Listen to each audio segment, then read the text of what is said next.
Kedua, sebagai seorang anak bangsa yang lagi berjuang dalam kerangka menghapus penghisapan manusia atas manusia dan penghisapan bangsa atas bangsa, izinkan saya mengucapkan salam pembebasan.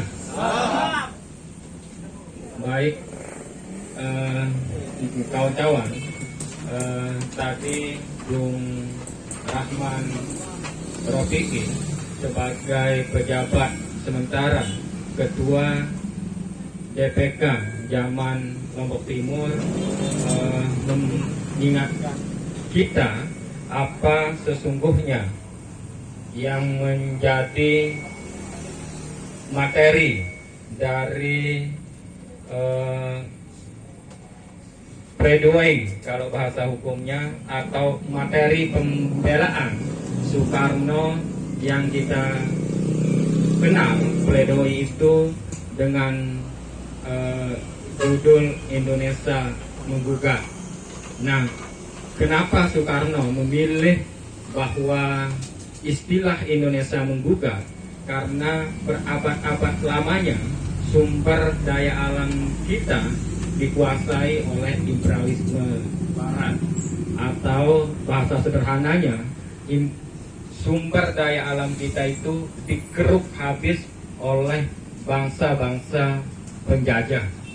Nah, artinya kawan-kawan bahwa yang seharusnya sumber daya alam kita itu kita gunakan untuk sebesar-besarnya kemakmuran kita sendiri atau kemakmuran rakyat Indonesia, tapi berabad-abad lamanya digunakan oleh atau dimanfaatkan oleh imperialisme Barat itu atau bangsa asing.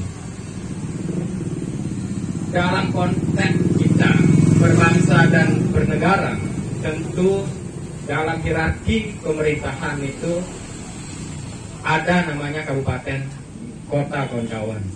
Nah, kabupaten kota tempat kita ini tentu kawan-kawan sudah memakluminya bahwa Lombok Timur ini sekitar 80%-nya terdiri dari wilayah kaki Gunung Rinjani. Artinya apa, kawan-kawan? Ketika Lombok Timur terdiri 80% wilayahnya dari kaki Gunung Rinjani, itu artinya bahwa Lombok Timur ini subur, kawan-kawan. Artinya semua bahan baku untuk industri itu hampir ada semuanya di Lombok Timur. Bahkan sampai bahan baku industri yang agak berat kayak ini keramik, bahkan untuk besi itu ada di Lombok Timur. Konkretnya kawan-kawan, misalnya di Labuan Haji itu ada dia penghasil batu apung. Nah, batu apung itulah kawan-kawan sebagai bahan baku misalnya untuk pembuatan keramik dan lain sebagainya.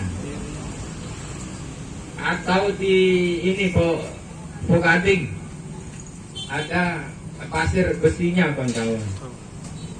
Atau misalnya di Sebalun, kalau kita ini ada kaya dengan kulturanya, dia penghasil tomat, cabai dan lain sebagainya. Atau di wilayah kecamatan Mutung Gading sampai ke kecamatan Jarwaru sana, kawan-kawan, dia penghasil beras dan tembakau. Nah, kenapa saya sebut per kecamatan ini, kawan-kawan? Tolong fokus, kawan-kawan. Kenapa saya sampai membacakan potensi-potensi yang ada di Lombok Timur, masing-masing per kecamatan itu? Hendaknya lah kita sebagai kader dari jaringan kemandirian Lombok Timur harus memanfaatkan itu. Dalam makna bisa saja kita berkari dengan pemerintah untuk memanfaatkannya, atau kita bersinergi dengan pemerintah daerah. Nah, hari ini memang di organisasi-organisasi gerakan melupakan bahwa ekonomi itu seharusnya menjadi fondasi gerakan. Padahal kawan-kawan ini saya lihat banyak yang juga berlatar belakang dari aktivis kampus, bahwa kita di kampus itu selalu diingatkan bahwa sumber masalah di muka bumi ini kan persoalan ekonomi atau persoalan perut. Tetapi kadang kita ini lalai untuk menjawab persoalan-persoalan ekonomi itu. Nah, cuma karena kita sebagai kader dari jaringan Kemandirian Nasional ini adalah bisa dikatakan adalah kaum terdidik, itu bagaimana kedepannya itu bahwa zaman ini tidak hanya berpikir untuk membuat usaha ini pribadi yang hanya untuk kita nikmati diri kita sendiri, tetapi bagaimana usaha kita itu kedepannya,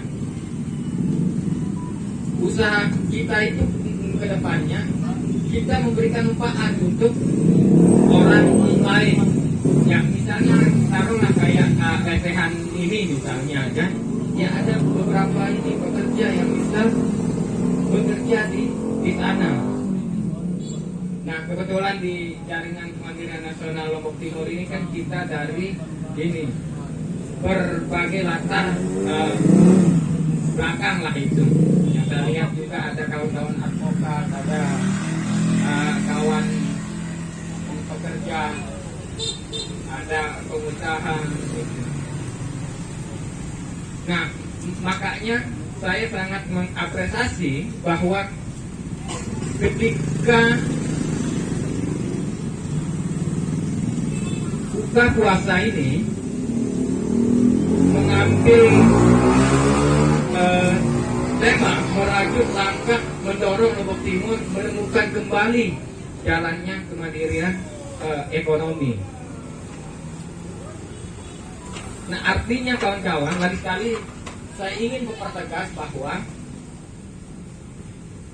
kedepannya kita ini taruhlah ber-50 kurang lebih yang hadir pada sore hari ini, bahwa kawan-kawan ini harus menjadi motor ekonomi minimal usaha kecil dan menengah.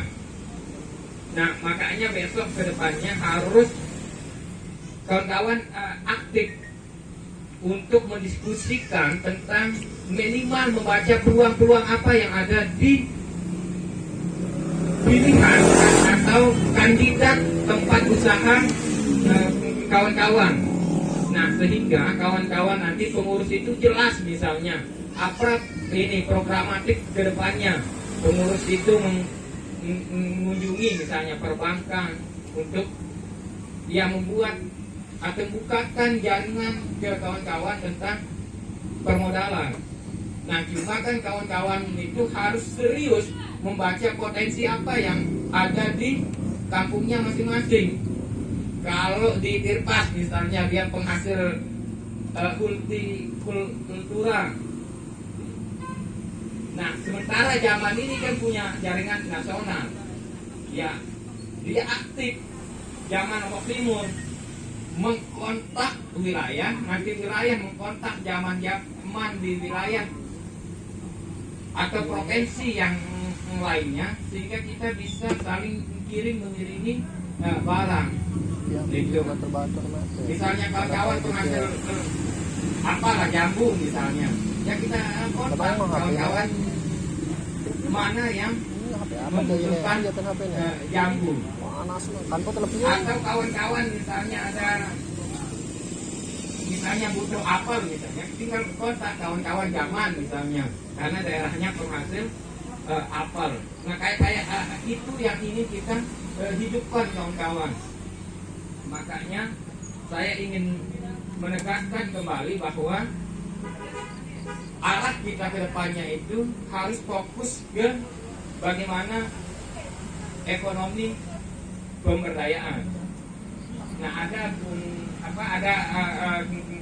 kawan kita yang sudah misalnya berusaha di bidang ini ternak ayam misalnya, ya tinggal diinstruksikan kita mau kirim ayam ke wilayah mana. Nah itu yang saya maksudkan. Nah cuma kawan-kawan bahwa untuk dimaklumi kawan-kawan bahwa apa yang saya sebutkan tadi atau apa yang saya ini tekankan tadi bahwa konteks usaha kita ini bukan hanya untuk mempentingkan diri sendiri atau pribadi masing-masing. Nah, ketika berbicara tentang kemaslahatan umat, kemaslahatan masyarakat banyak, zaman itu punya solusi bagaimana masyarakat banyak itu akan mendapat efek manfaat dari kehadiran jaringan kemandirian nasional itu sendiri. Nah, kalau di zaman itu telah menyusun garis-garis besar perjuangan kita yang disebut dengan trilogi kemandirian nasional. Nah, apa trilogi kemandirian nasional itu kawan-kawan? Bahwa kita akan mendorong daerah kita masing-masing atau mendorong bangsa kita untuk mandiri pertama di sektor ekonomi. Nah, artinya kebutuhan ekonomi masyarakat itu kita dorong untuk diproduksi sendiri. Kalau di skala nasional ya negara kita desak. Kalau di skala provinsi ya pemerintah provinsi kita desak. Kalau di skala kabupaten ya pemerintah kabupaten ya akan kita dorong. Itu di sektor ekonomi. Yang kedua di teknologi zaman itu adalah kemandirian di sektor energi. Nah, hari ini kawan-kawan kita diberikan contoh misalnya bagaimana ketika Rusia hari ini diembargo oleh NATO atau bangsa-bangsa Eropa sana, tetapi karena dia berdiri secara ekonomi, sehingga embargonya itu tidak berhasil. Bahkan justru karena Rusia dia mandiri di sektor energi, dan bahkan negara-negara Eropa itu bergantung energi di Rusia, justru kan embargonya bangsa-bangsa Eropa itu justru ibarat dia menggali lubang untuk dirinya sendiri. Ketika misalnya Presiden Rusia meminta negara Eropa itu energi saya akan stop kalau masih mau membeli energi dari kami, kalian harus membayar pakai rubel mata uang kami katanya.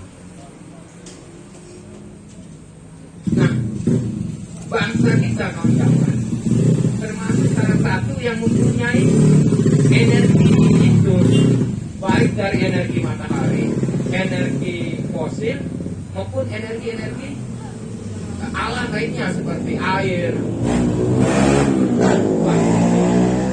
dan lain sebagainya. Karena di Indonesia ini cukup lengkap kawan-kawan, cuma kan tidak dimanfaatkan. Bayangkan air yang deras mengalir bisa menjadi pembangkit listrik, maka itu tidak dimanfaatkan. Bayangkan ketika dibandingkan dengan negara-negara Timur Tengah misalnya, yang dia tidak punya air yang mengalir atau sungai-sungai yang mengalir, dia hanya memanfaatkan energi fosil. Nah, itu tentang kedaulatan energi. Artinya kedepannya pun kawan-kawan, itu kan kawan-kawan ini banyak intelektual ya. Ya kawan-kawan juga harus meminta backup kepada organisasi misalnya untuk melakukan penelitian-penelitian terhadap energi ini, sehingga nanti energi ini juga kawan-kawan dorong ke pemerintah daerah Lombok Timur setelah kawan-kawan melakukan penelitian. Artinya membantu pemerintah kita untuk melakukan pembacaan terhadap potensi-potensi energi yang ada di daerah kita ini kawan-kawan.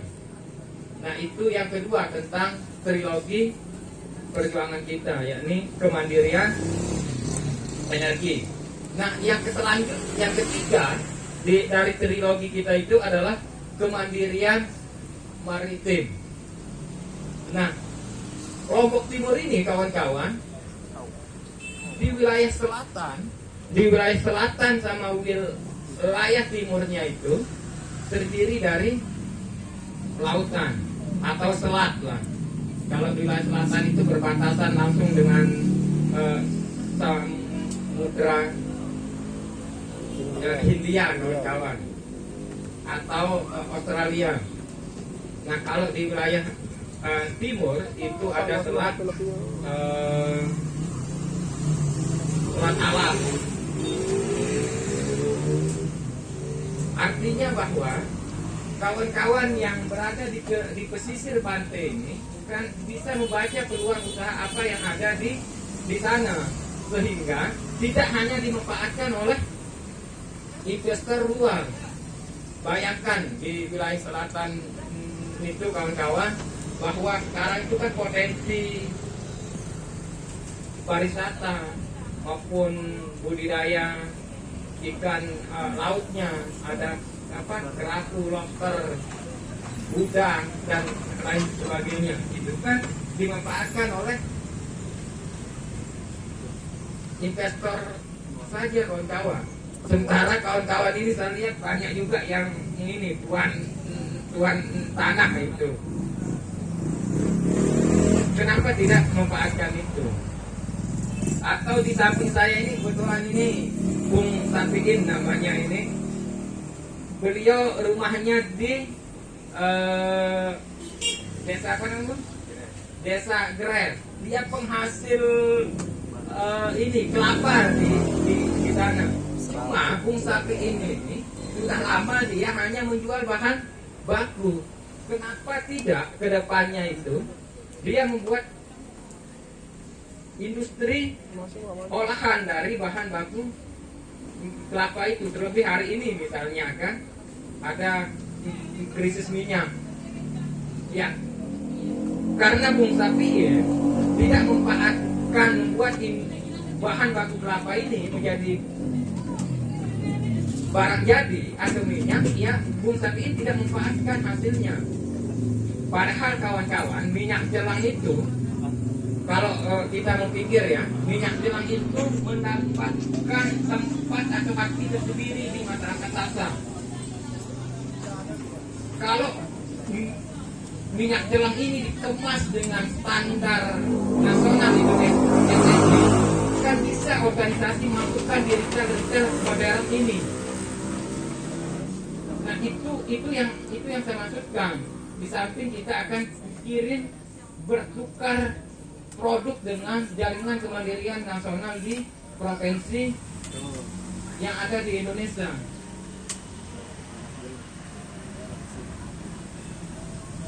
Makanya beberapa hari yang lalu di WA Group kan saya share, misalnya di zaman itu ada kemasan kopinya berlogo Zaman, ada kemasan berasnya yang berlogo Zaman, dan ada produk-produk lain.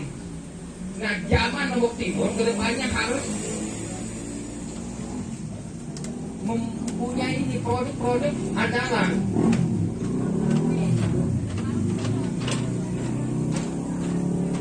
Saya lihat misalnya kesebaran kita di jaringan kemandirian nasional ini yang mulai dari Kecamatan Jarwaru, Keruak, terus sampai Kecamatan Sembalun sana, saya lihat ada kawan-kawan ini.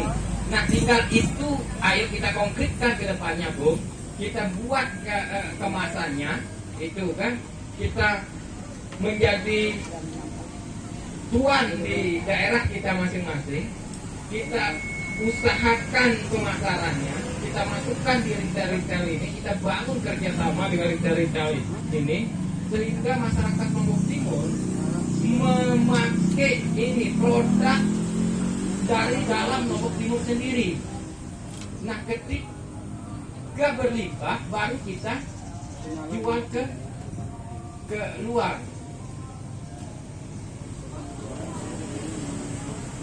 banyak hal yang bisa kita ini Mbak Ayi, meskipun Mbak Ayi latar belakangnya seorang advokat, tapi advokat itu berbanyak harus mempunyai usaha.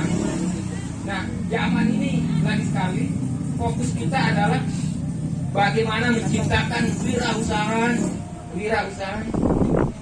atau pengusaha muda atau pengusaha baru. Nah, kalau di luar daerah kawan-kawan, kalau ini kan saya lihat kita masih muda-muda semua ya, masih balita lah, bawah 50 tahun. Nah, kalau di teman-teman daerah lain saya lihat yang ada eksportir itu yang sudah mengirim ini hasil produk-produknya ke luar daerah. Bahkan mohon maaf kawan-kawan ya, saya sering dikontak sama ada kawan dari zaman luar daerah. Ternyata kawan itu ngambil kelapa di Lombok Barat.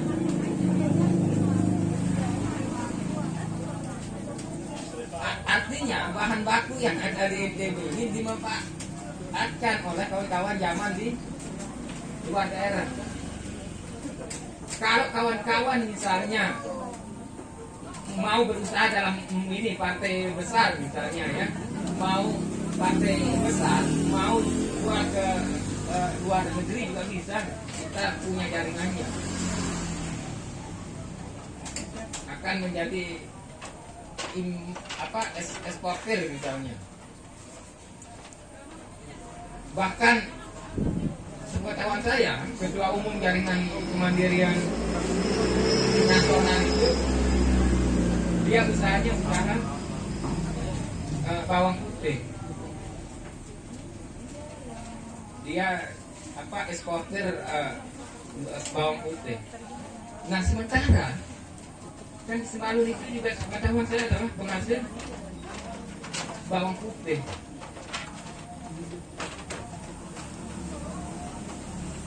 Kira-kira mengerti apa yang saya ini kawan-kawan, esensi apa yang ingin saya dorong untuk Lombok Timur ini. Nah, artinya bahwa saya ingin mempersingkat karena sudah mau berbuka kawan-kawan. Saya ingin mempersingkat bahwa kita kurang lebih 50 ini harus kedepannya harus berpeluh keringat untuk mengabdikan hidup kita untuk Lombok Timur. Manfaat dari peluh keringat kita itu harus dinikmati oleh masyarakat Lombok Timur dengan kita menjadi penghasil. Kalau kawan-kawan yang punya lahan luas, kawan-kawan harus menjadi petani yang memang harus mampu kita dorong menjadi ikon Lombok Timur ke depannya. Kalau kawan-kawan misalnya berada rumahnya di Pelabuhan Haji misalnya, di daerah ini ke Tanjung Luar, harus kita berpikir tentang bagaimana ke depannya membuat pabrik atau industri rumahan pengalengan ikan. Itu yang saya maksudkan.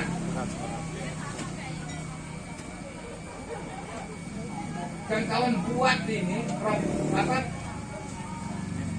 lihat proposalnya tentang potensi sumber daya alamnya itu. Kita bekerja sama dengan lembaga pembiayaan, perbankan.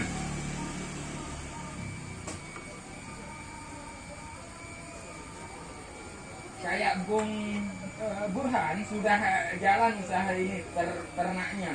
Tinggal bagaimana diadvokasi sama DPK zaman Lombok Timur, sehingga